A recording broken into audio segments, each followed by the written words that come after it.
Hey guys, today I bring you an incredible story full of mystery that will blow your mind. Let's talk about the near-death experience of Yago Villafuerte, a young man who had a surprising revelation about the future of humanity. He saw angels descending to Earth for an epic battle that will take place in September 2024. Stay until the end, because this is one of those stories you can't miss. And if you're new to the channel, don't forget to subscribe, like, and activate the bell, so you don't miss any updates. Shall we do this? Hello, my name is Yago Villafuerte. I'm 30 years old now. But the story I'm going to tell today happened when I was 17. It's a story that completely changed my life and the way I see the world. You know, for as long as I can remember, I've always had an unwanted companion. Asthma. She was with me in every breath, in every moment of joy and sadness. It was as if I had been born with an extra weight on my lungs, something I had to carry all the time. I grew up in Miami, in a Latino family full of love and concern. My mother, Esperanza, was my #1 guardian. She was always alert, always ready to act at the slightest sign of difficulty in my breathing. My father too, of course, but my mother, she had a sixth sense about these things. I think every mother has it, right? I lived a normal life, or as normal as possible for someone with severe asthma. I went to school, I had friends, I did the things that teenagers normally do, but there was always that fear in the back of my mind. The fear of having a seizure in public, of not being able to breathe, of dying. It's weird to think about death when you're 17, but it was something I couldn't avoid. My routine was full of inhalers, medicines, and hospital visits. I knew Dr. Manuel Alvarez better than I knew some of my professors. He was the doctor who had taken care of me since I was little, and I trusted him completely. He always said I was strong, that I was a fighter. Sometimes I believed him, other times I didn't. But nothing, absolutely nothing, could have prepared me for what happened that morning. It was a day like any other, you know. I woke up, got ready to go to school. Everything was normal, except it wasn't. As soon as I opened my eyes, I felt something was wrong. Very wrong. The air didn't come in. It was as if someone had placed a huge weight on my chest. I tried to sit up in bed, tried to reach for my inhaler on the nightstand, but my movements were slow, heavy. Panic started to take over me. I wanted to scream for help, to call my mother, but my voice wouldn't come out. All I could make was a muffled, desperate sound. It was at that moment that I realized this was no ordinary asthma attack. It was something much, much worse. And that's when the most incredible and frightening journey of my life began. A journey that took me to the limits between life and death, and that forever changed the way I see the world and my place in it.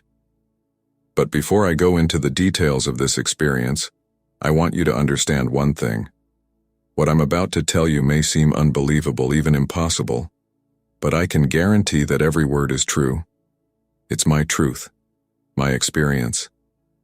And I hope that by sharing it with you, I can bring some light and hope, just as this experience did for me. That morning when I realized I couldn't breathe, time seemed to stop. Each second dragged by like hours. I could hear my heart beating in my ears, fast and irregular. The room around me began to become blurry, the colors mixing like an abstract painting. I don't know how long it was before my mother heard me. It could have been seconds or minutes, but to me it felt like an eternity. When she entered the room, I saw the panic in her eyes. I think it was at that moment that I really understood the gravity of the situation. My mother, who always remained calm during my crises, was visibly terrified. She ran to me, helped me up. Her words were a blur, but I remember her saying something like, "Hang in there, my son." With strength I didn't know she had, she practically carried me out of the room, walked me down the stairs, and put me in the car. The trip to the hospital was like a feverish nightmare. The streets of Miami passed by in blurs of light and color. I heard the sound of the horn, the sirens in the distance, and my mother's voice talking to me, begging me to stay awake. But it was so difficult. My eyes wanted to close. My body felt too heavy. We arrived at the hospital near South Beach. The bright emergency lights blinded me for a moment. I remember being placed on a stretcher, seeing unfamiliar faces moving quickly around me. And then, amidst the chaos, I saw a familiar face, Dr. Alvarez. He started examining me immediately. I heard loose words: low saturation, severe bronchospasm, epinephrine. I felt stinging on my arms, probably from needles and injections. Dr. Alvarez was talking to me, telling me to stay calm, to try to breathe slowly. But how do you breathe slowly when you feel like you're drowning in air? An oxygen mask was placed on my face. The air forced into my lungs hurt, but at the same time it brought momentary relief. I wanted to tell them that I was scared, that I didn't want to die, but I couldn't speak. All I could do was look into the worried eyes of my mother, who was holding my hand tightly. The next few minutes were a whirlwind of activity. More doctors arrived, more tests were done. I heard machines beeping, urgent voices giving orders. Dr. Alvarez was constantly by my side, monitoring my condition. Little by little, I began to feel the effects of the medications. My breathing got a little easier, but I still felt exhausted, like I'd run a marathon. The fear was still there, pulsing beneath the surface. It was then that I heard Dr. Alvarez say something about letting me rest, that the worst was over. My mother kissed my forehead, her tears falling down my face. I wanted to tell her that it was okay, that I was going to be okay, but the words wouldn't come out. My eyelids felt heavy, so heavy. I fought sleep, afraid that if I closed my eyes I would never open them again. But the exhaustion was too strong. The last thing I saw before I gave in to sleep was the nurse's face, telling me to relax, that she would be there with me. And then, darkness. But it wasn't the end. In fact, it was just the beginning of something I could never have imagined. Something that would change my life forever. When I closed my eyes in that hospital bed, I expected to find sleep. You know that feeling when you're about to sleep and your body feels heavy? It was like that in the beginning. But then something strange happened. The feeling of heaviness completely disappeared, as if I had become as light as a feather. Suddenly I wasn't lying down anymore. It was like I was floating? It's difficult to explain. I opened my eyes, or at least I thought I had, and found myself in a place that was no longer the hospital room. It was a dark space, but not scary. It was more like a comfortable emptiness. I looked down and got scared. There I was, lying in the hospital bed. I could see my body, pale and still, with tubes and machines attached. I saw the doctors and nurses around me working frantically. And my mother, oh, my mother. She was there, holding my hand, praying softly. My first instinct was to scream, to tell them I was okay, that I was up there. But no sound came out. I tried to move towards them, but it was as if there was an invisible barrier stopping me. The strangest thing about all this? I didn't feel afraid. For the first time in a long time, there was no tightness in my chest, no struggle to breathe. I felt at peace, calm, as if everything was exactly as it should be. As I watched the scene below, I started to notice something different. It was like I could feel the emotions of everyone in the room. My mother's fear, Dr. Alvarez's determination, the nurse's concern. All of this hit me in waves, but not in an overwhelming way. It was more like understanding. Suddenly, the scene began to fade, as if it was dissolving. For a moment, I was disoriented, and then, in the blink of an eye, I found myself in a completely different place. It was the kitchen in my house, but not the current kitchen. It was like she was years ago when I was a kid. The smell of freshly made pancakes filled my senses. And there, with her back to me, was my grandmother, Abuela Camila.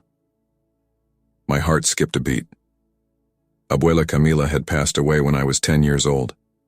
Seeing her there, alive and making pancakes like she used to on Sunday mornings, brought a wave of emotions that I wasn't prepared to feel. Abuela, I tried to call, but no sound came out. I tried to touch it, but my hand went straight through it as if I were a ghost. It was at that moment that panic began to set in. What was happening to me? Before he could process all of this, the scene changed again. The cozy kitchen disappeared and I found myself in a dark, empty space. But he wasn't alone. Around me, there were other presences. I can't call them people because they didn't have a defined shape. They were more like essences. And they all seemed as lost and confused as I felt.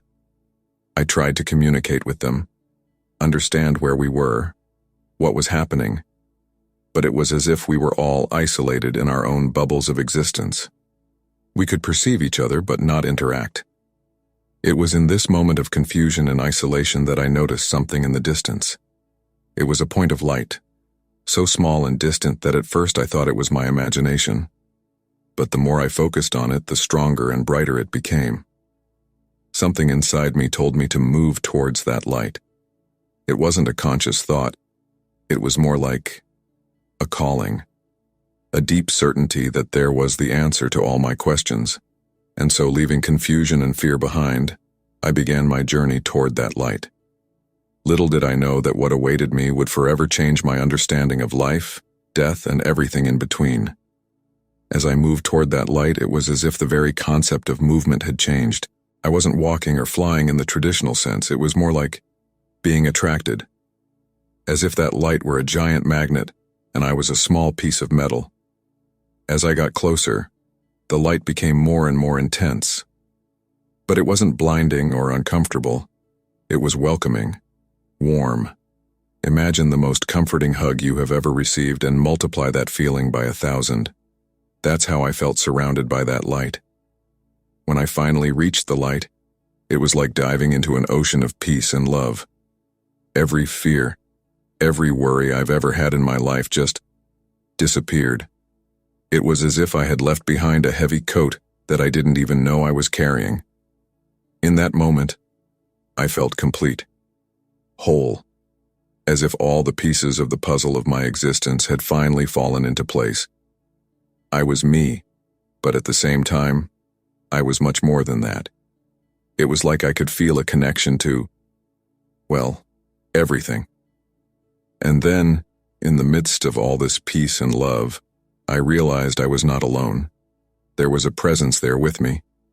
I can't say I saw anyone in the traditional sense. It was more like feeling someone, a warm and welcoming presence. This presence presented itself as my mentor. Not with words, understand? It was more like an understanding that dawned on my mind. She radiated a wisdom and love that made me feel completely at ease. My mentor then began to guide me on a journey through my own life. But it wasn't like watching a movie. It was like reliving every moment, every emotion. I saw moments from my childhood that I had completely forgotten. Moments of joy, of sadness, of fear. I saw the day I stood up for a classmate who was being bullied. At the time, I didn't think it was a big deal. But now, seeing it through these new eyes, I can see the impact that small action had. I saw how that act of kindness spread, affecting not only my colleague, but other people around him. My mentor showed me how every action, every word, every thought creates waves of energy that spread throughout the universe. I saw how even the smallest acts of kindness can have a huge impact, far beyond what we can imagine. But it wasn't just the good moments that I revisited. I also saw the times I was selfish, the times I hurt other people. However, there was no trial, just understanding and a chance to learn from those mistakes. Throughout this review, I felt unconditional love from my mentor. No matter what I had done, good or bad, that love remained constant. And little by little I began to feel that same love for myself and for everyone else. It was like I could see, for the first time, how interconnected we all are. Every person I've ever met, every stranger that crossed my path, we were all part of an intricate web of relationships and mutual impacts. I understood that life is not about accumulating things or achieving status. It's about growing, learning, loving. It's about the connections we make and the positive impact we can have on the world around us. When this review came to an end, I felt transformed.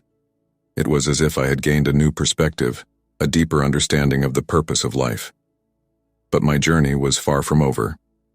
My mentor had more to show me, things that would challenge everything I thought I knew about the world and myself.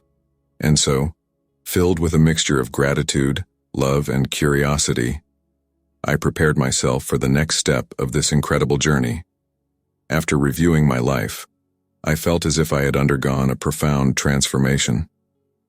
But my mentor told me that there was still more to see, more to learn. With a gentle gesture, she guided me to what appeared to be a different room in this realm of light.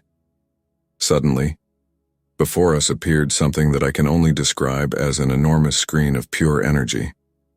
It was as if the very fabric of the universe had folded to form a surface onto which images could be projected. It was on this cosmic screen that I began to see glimpses of what seemed to be my future. The images began to flow, some clear, others hazier. I saw myself, older, in a house I didn't recognize. I was surrounded by a loving family, a wife whose face was strangely familiar to me, and 2 children running around. The scene radiated happiness and contentment. Then I saw flashes of a successful career. I couldn't tell exactly what my profession was, but I could feel the satisfaction and sense of purpose that emanated from these images. It was as if I had found a way to combine my passion with work that really made a difference in people's lives. But not everything was rosy. I also saw the challenges I would have to face. Moments of doubt, of fear. I saw that my struggle with asthma would continue, albeit in a different way. I was no longer an enemy to be fought, but a companion on the journey, something that would teach me valuable lessons about resilience and acceptance. As I watched these scenes unfold, I felt a mix of emotions. There was hope and excitement for what was to come, but also a hint of anxiety about the challenges I would have to face. It was then that the screen changed drastically.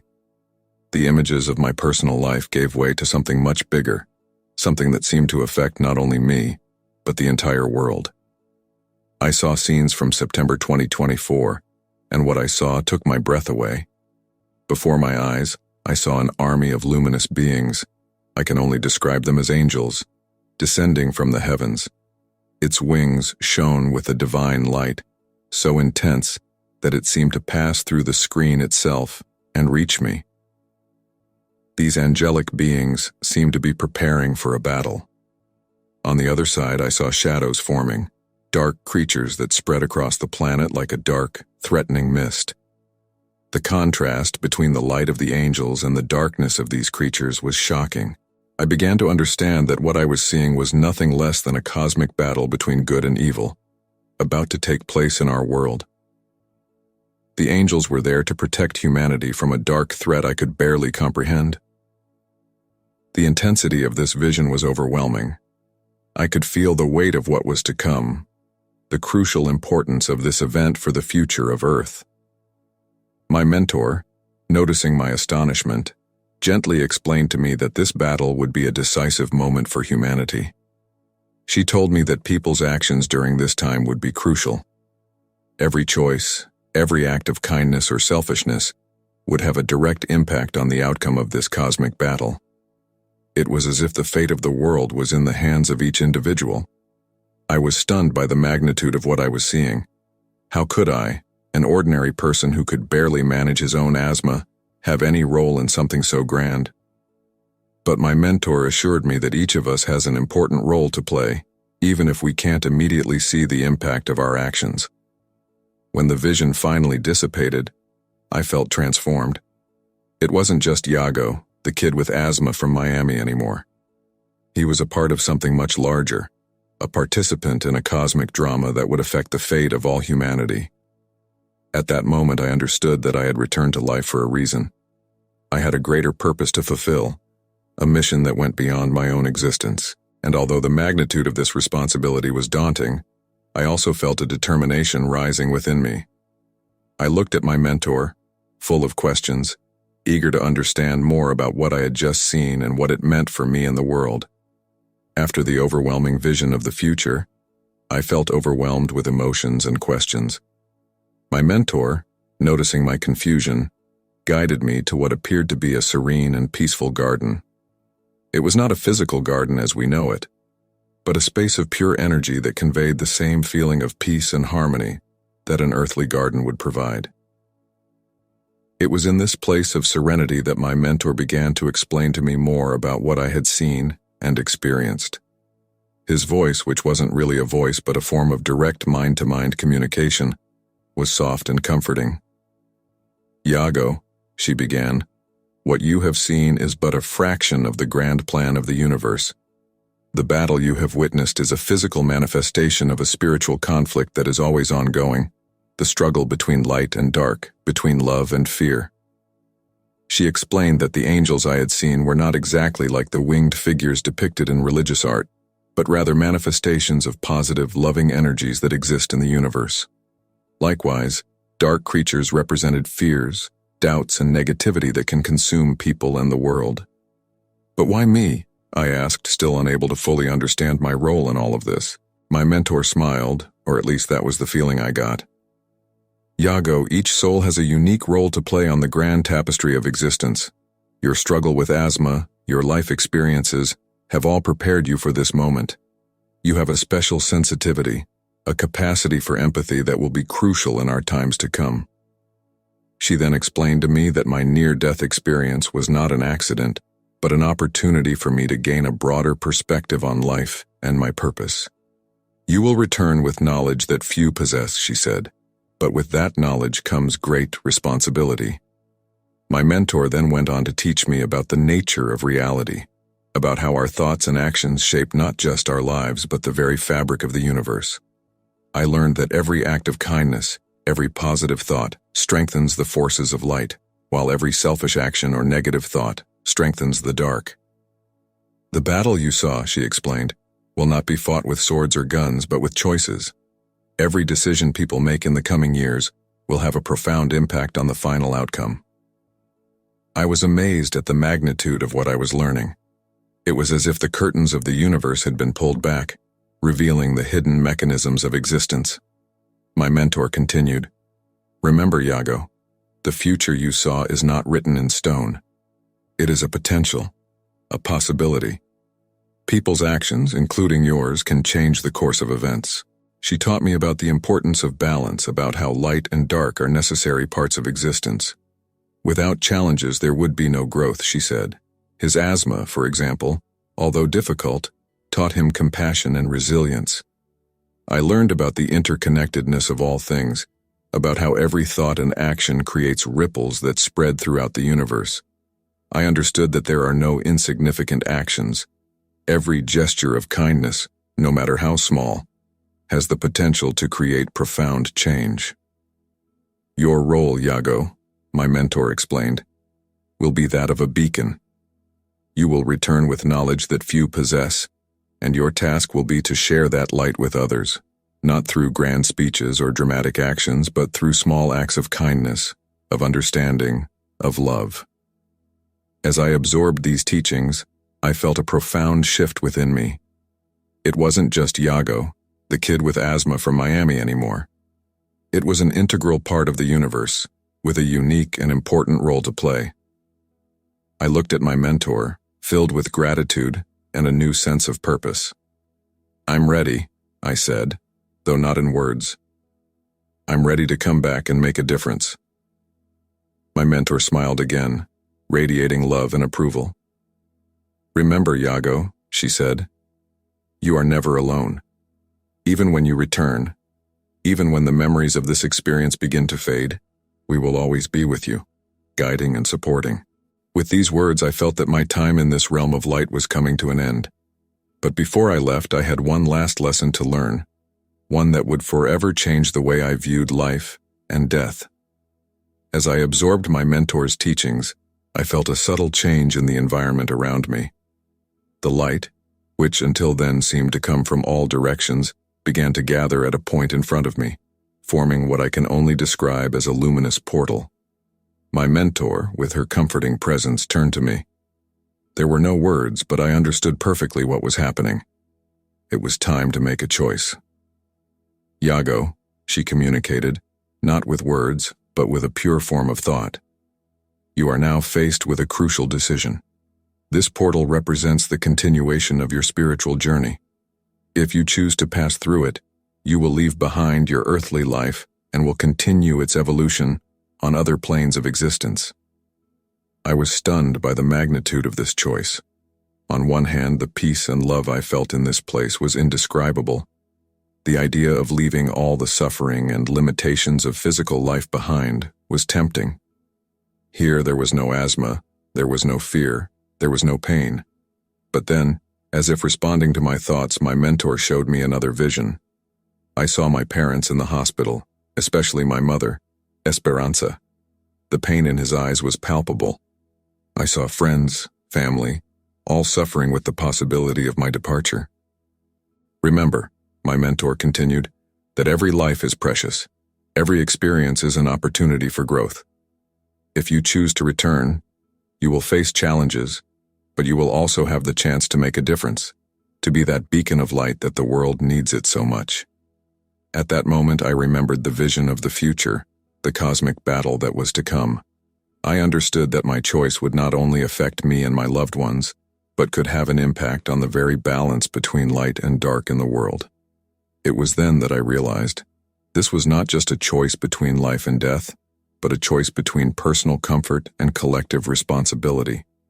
Going back would mean facing difficulties, dealing with my asthma, facing the challenges of everyday life. But it would also mean the opportunity to make a difference, to share what I learned, to be an active part in the fight for good. I looked at the luminous portal, feeling its call. It was tempting, incredibly tempting. But then I turned and looked in the opposite direction, where I could feel, rather than see, a connection to my physical body, to my earthly life. With a heavy heart, but full of determination, I made my choice. I want to go back, I told my mentor. There's a lot of work to be done, a lot of people to help. I can't abandon them now. I felt a wave of approval and love from my mentor. Your choice is courageous, Iago. Always remember, life is the greatest gift and every moment is an opportunity to spread light. She then explained to me that returning would not be easy. Your body has been through great trauma. The journey back will be challenging. Furthermore, the memories of this experience may become hazy over time. But the learning, the growth, the deeper understanding you gained here, all of this will remain like you. I nodded, feeling a mixture of anxiety and determination. I was ready to face whatever came, armed with the knowledge and love I had experienced here. My mentor approached, enveloping me in one last wave of unconditional love. Go in peace, Iago. Always remember, you are never alone. We will always be with you, guiding and supporting, even if you cannot see or hear us directly. With those parting words, I felt myself being pulled back.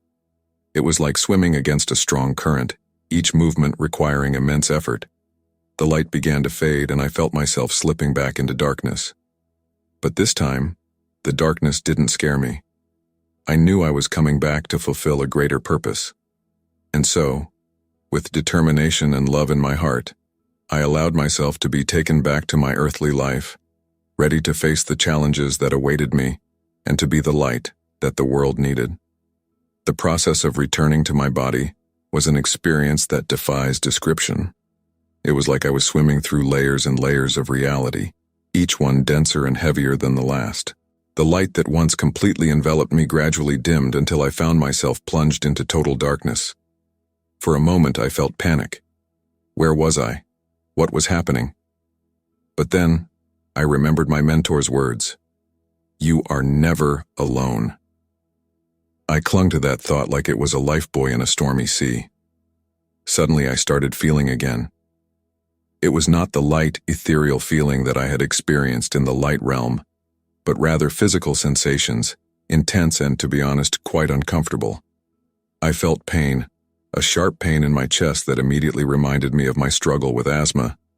I felt cold, a cold that seemed to penetrate to my bones. And most of all, I felt an immense weight, as if every cell in my body was fighting gravity.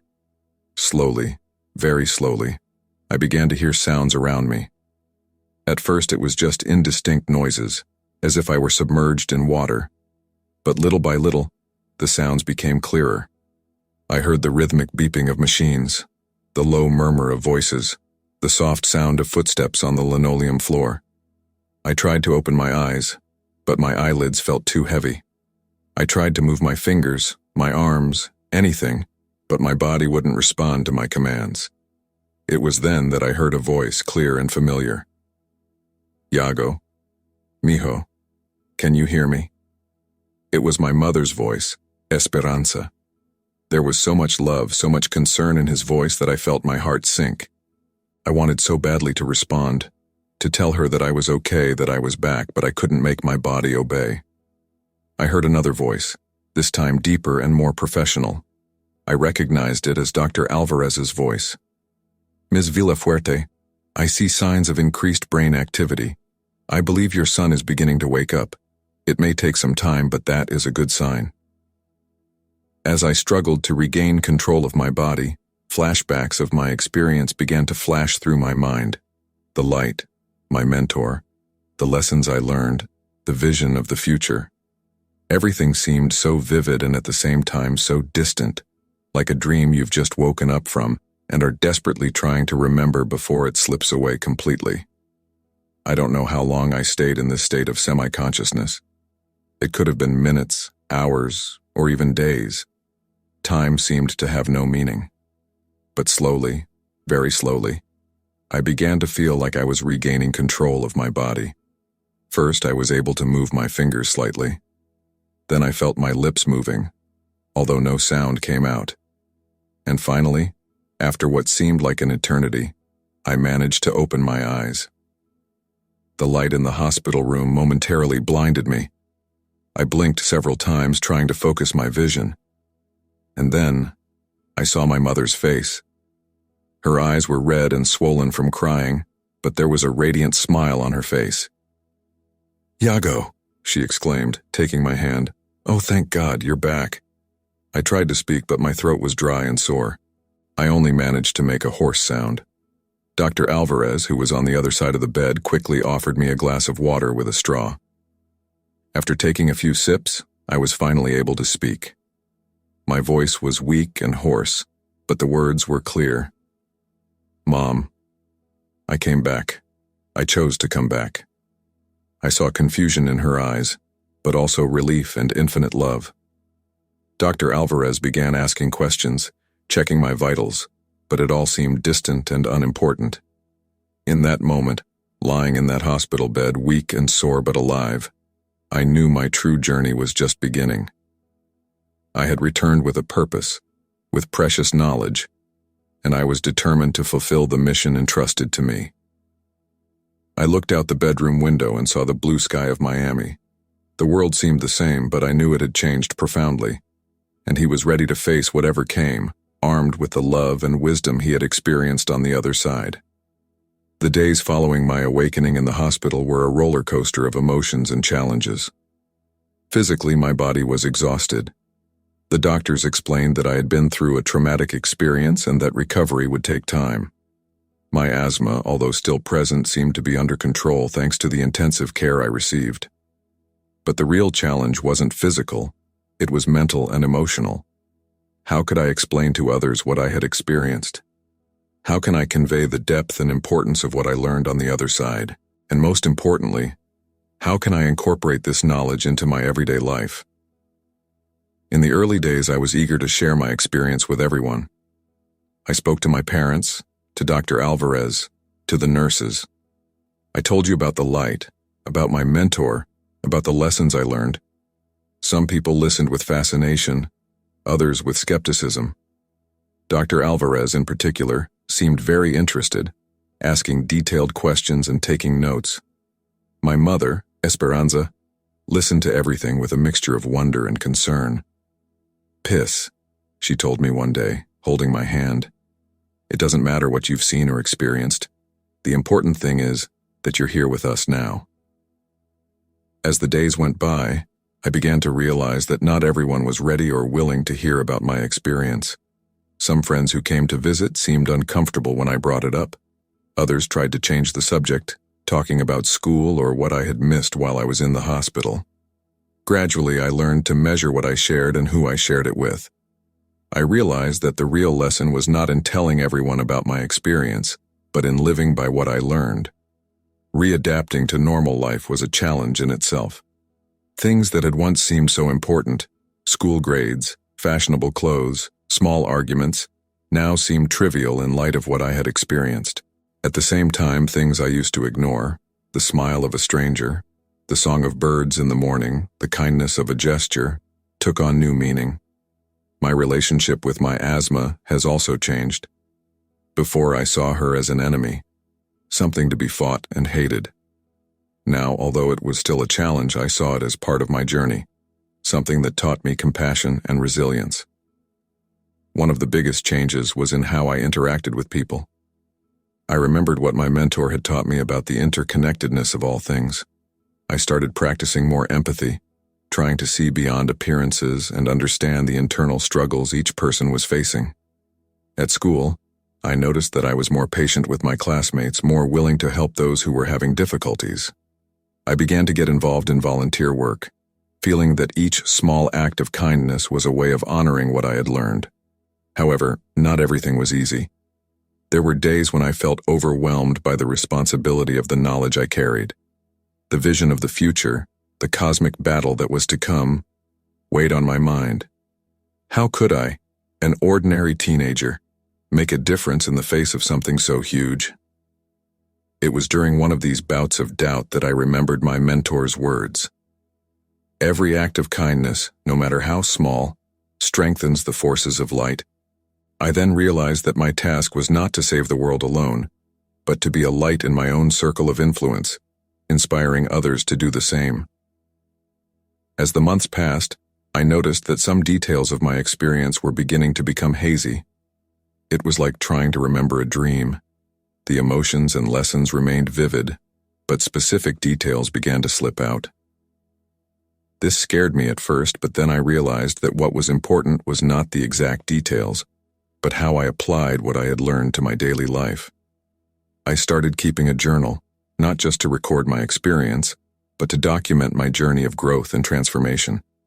Each day brought new challenges and opportunities to apply the lessons I learned. And so, day after day, I continued my journey. No longer just as Yago, the kid with asthma from Miami, but as someone who had glimpsed something beyond, someone with a greater purpose. The life I had chosen to return to was just beginning, and I was determined to make every moment count. Today, 13 years have passed since that fateful morning in Miami. 13 years since I was on the brink of death and chose to return. Looking back, I see how every day since then has been a journey of discovery, growth, and sometimes challenge. Many things have changed since that day. I finished high school, went to college, built a career. I am in a 4-year relationship with a college classmate, someone I believe is the future wife I saw during my near-death experience. Life ran its course as it does for all of us. Life ran its course as it does for all of us. These days I had a dream and an angel told me about September 7th. I think something big is coming. My asthma? Well, she's still with me. I still have bad days. I still need to use my inhaler occasionally. But my relationship with her changed completely. It is no longer a burden, but a reminder. A reminder of the fragility of life, the importance of each breath, and the strength we have within us to overcome challenges. The knowledge and lessons I gained during my near-death experience continue to shape my daily life. I try to live each day with purpose, aware of the impact my actions and words can have on others. It's not always easy. There are days when I find myself falling into old habits, worrying about trivial things. But then I remember the bigger vision I was shown, and it centers me again. One of the hardest things has been dealing with the knowledge of the future that I have been shown. The vision of the cosmic battle to come in September 2024 is never far from my thoughts. As that date approaches, I feel a mixture of anxiety and anticipation. Part of me wants to shout from the rooftops, warn everyone about what's coming. But I learned that this is not the way. My job is not to scare people or convince them of something they may not be ready to accept. Instead, my role is to be a beacon of light, inspiring others through my actions and the way I live my life. I have become increasingly involved in community work and causes that promote kindness and mutual understanding. I believe that every act of kindness, every moment of empathy, strengthens the forces of light in this imminent battle. These are not big heroic gestures, but small daily actions that together can make a big difference. Sometimes I wonder if what I saw will really happen. Did I understand correctly? Can my actions and the actions of others like me change the course of events? I have no definitive answers to these questions. All I can do is continue to live by what I have learned, trusting that I am on the right path. One thing I've learned is the importance of being present in the moment. Although I have knowledge of the future, I cannot live solely based on it. Every day is precious. Every interaction is an opportunity to spread light. Looking to the future, I feel a mix of emotions. There is apprehension, of course. The magnitude of what is to come is frightening. But there is also hope. Hope that humanity can come together, that we can choose light over darkness. I don't know exactly what September 2024 will bring. I don't know how this cosmic battle will manifest itself in our physical world, but I know I'll be ready to face whatever comes. Not as a lone hero, but as part of an interconnected web of souls, each doing their part to bring more light to the world. As I prepare for what's to come, I remember my mentor's words. You are never alone. I feel this truth deeply. Whatever the future brings, I know I am not alone on this journey. And so I continue to live each day with gratitude, love, and purpose. I continue to share my story with those who are willing to listen, not to convince, but to inspire. I continue working on myself, trying to be the best version of myself that I can be. The near-death experience I had at age 17 was just the beginning. The real journey has been every day since then, and will continue in the days, months, and years to come. I'm eager, if a little apprehensive, to see what the future holds. But most of all, I'm grateful. Grateful for this second chance at life. Grateful for the knowledge I was given, and grateful for the opportunity to make a difference no matter how small. The future may be uncertain, but one thing is certain. Every breath is a gift, every moment is an opportunity, and each of us has the power to be a light in the darkness. And it is with this thought that I face each new day, ready for whatever comes.